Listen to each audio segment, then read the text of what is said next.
రైతులను దగా చేసిన కూటమి ప్రభుత్వం. కలెక్టరేట్ను ముట్టడించిన వైసీపీ నేతలు.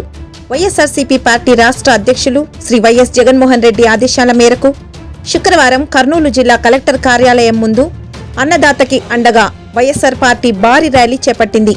గౌరీగోపాల్ హాస్పిటల్ నుండి కలెక్టర్ కార్యాలయం వరకు జరిగిన ర్యాలీలో జిల్లా కలెక్టర్కు కూటమి ప్రభుత్వం అన్నదాతలకు తక్షణమే పెట్టుబడి సాయం ఏడాదికి 20,000 రూపాయలు ఇవ్వాలని, సూపర్ 6 హామీలను అమలు చేయాలని, ధాన్యానికి కనీస మద్దతు ధర ఇవ్వాలని, దళారీ వ్యవస్థను నిర్మూలించాలని, తడిసిన రంగు మారిన ధాన్యాన్ని వెంటనే కొనుగోలు చేయాలని, ఉచిత పంట బీమాను పునరుద్ధరించాలని, రైతులపై అదనపు భారం మోపే చర్యలు మానుకోవాలి అనే డిమాండ్లతో కూడిన వినతి పత్రాన్ని అందజేశారు కర్నూలు జిల్లా వైఎస్ఆర్ పార్టీ అధ్యక్షులు ఎస్సీ మోహన్ రెడ్డి. మంత్రాలయం ఎమ్మెల్యే బాలనాగిరెడ్డి, పత్తికొండ మాజీ శాసనసభ్యురాలు కంగాటి శ్రీదేవమ్మ, ఆదోని మాజీ శాసనసభ్యులు సాయి ప్రసాద్ రెడ్డి, ఎమ్మిగనూరు కోడుమూరు ఇన్ఛార్జ్ బుట్టా రేణుక, ఆదిమూలపు సతీష్, చైర్మన్ కోట్ల హర్షవర్ధన్ రెడ్డి, వైఎస్ఆర్సీపీ పార్టీ రాష్ట్ర కార్యదర్శి చెరుకులపాడు ప్రదీప్ రెడ్డి, కోట్ల చక్రపాణి రెడ్డి, మంత్రాలయం ప్రదీప్ రెడ్డి మరియు పత్తికొండ నియోజకవర్గ వైఎస్ఆర్సీపీ నాయకులు, కార్యకర్తలు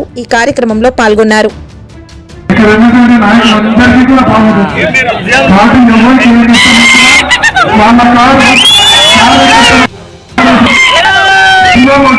నాయకులు మొత్తం ఈ 7 తాలూకాలలో సంఘం నాయకులు ఉన్నారు.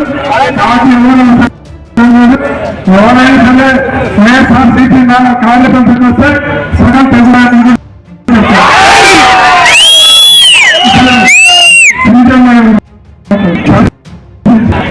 మధ్యలో